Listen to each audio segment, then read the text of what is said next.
What's going on, guys? This here is sickcomics, and first I gotta say I'm gonna give a quick apology. If you guys don't want to hear something about that or whatever, go ahead and skip forward to the meat and bones of this episode. I won't mind at all, but I do feel like I have to say what I'm about to say. Then what that is I'm sorry.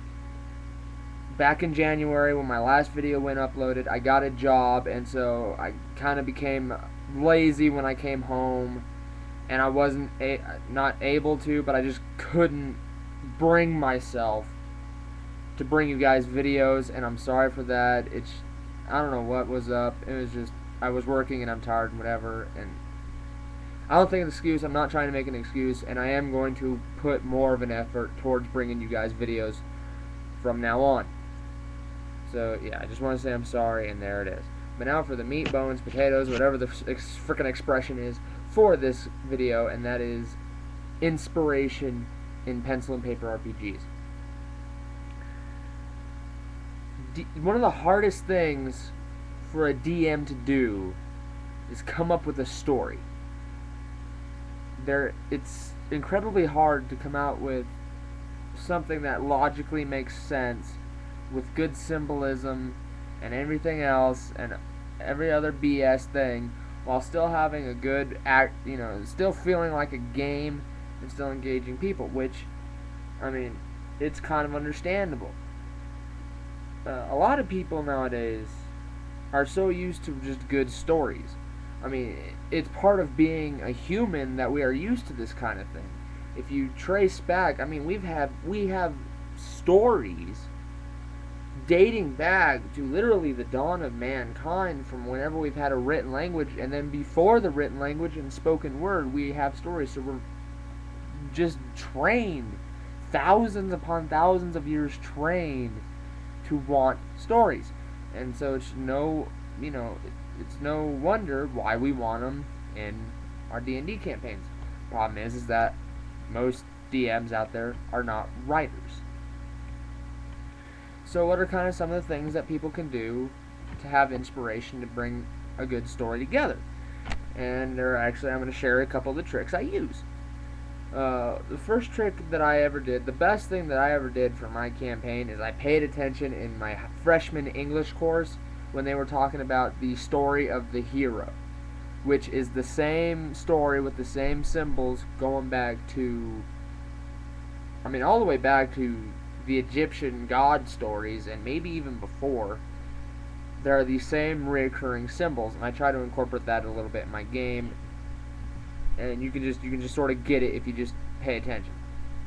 But the two other things that I do more often than that, and I think are more easily accessible to other people, is I read books watch movies, and I play video games. I play a lot of video games.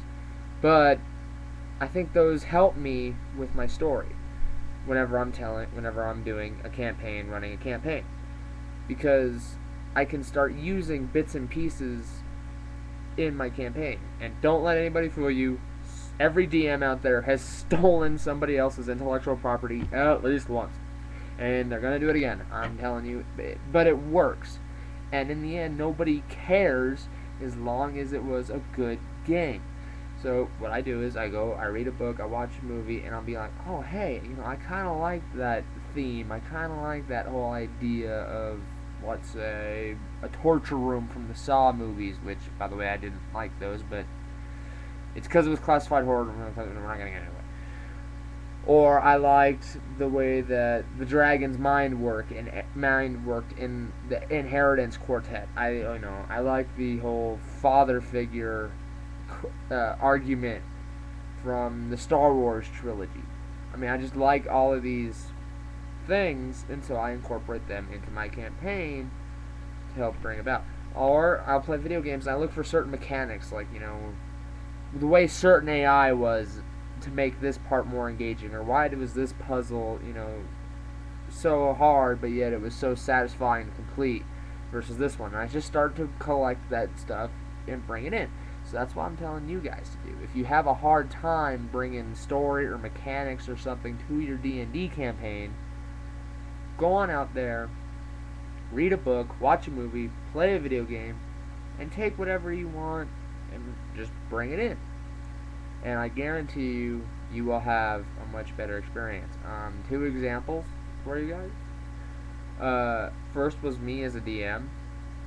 I really like the Fear franchise. I really do. And there are people who, it goes back and forth like, oh, it's a crappy, it's not horror, it's not scary enough, or the action takes away. I don't care. I like the story. I don't need anybody to tell me what my opinion is. Let's just put it that way. But what I liked is I liked the character of Alma. Specifically in the transition between Fear 2 and Fear 3, because she's not the same character in both. She has this very huge character change, which, if I say too much, will spoil it, but pretty much she's the opposite type of figure of what you're used to playing the franchise. And so I decided to take that and I made it into a sort of character in my game that was based off of the Alma character, and my PCs fell in love with it and wanted to interact with it more and just were addicted to this figure of Alma. Even though I didn't call her Alma because I'm not that much of a copywriting prick. But it was just, and it was awesome. They wanted to interact with that. They loved it. One of my DM now, a buddy of mine, he was laying, this is his telling of the story. He was laying in bed one day and he just sort of decided, hey, what would it be if I put Pokemon into it? How would my PCs react if I literally had Pokemon in my D&D campaign? And so he came up with this mathematical system for it to work, which most mathematical systems are not that hard to come up with. But he integrated Pokemon, and we're pretty much addicted to it. We are stuck on our Pokemon, and we just want to keep on rolling with it. Like, oh my god, it is amazing. And it's just from a thought that he had while thinking of Pokemon. And so take that lesson that I can give you right there, on just use whatever's around you that's going to be fun and bring it into your D&D campaign, and I promise you, you'll have fun doing it. Or you might, just have to work something else out, but you'll have an idea on what you need to do. So, that's pretty much it for this video. Again, I'm sorry for taking so many months off, being a lazy sack of shit. I'm going to try my best to bring more content to you guys. As well, I'm trying to bring back my video game series. I have a capture card now, and I'm going to play Fear 3 with it to sort of stress test it and everything else, and I'm hoping to bring that to you guys soon. I can't predict it because, well, tigers don't change their stripes overnight. But there's that. I've got other projects in the works. I've even got projects with more Sick friends over different games. So I hope to bring that to you guys soon. Until then, this has been Sick Comics, and I will talk to you guys later. Bye.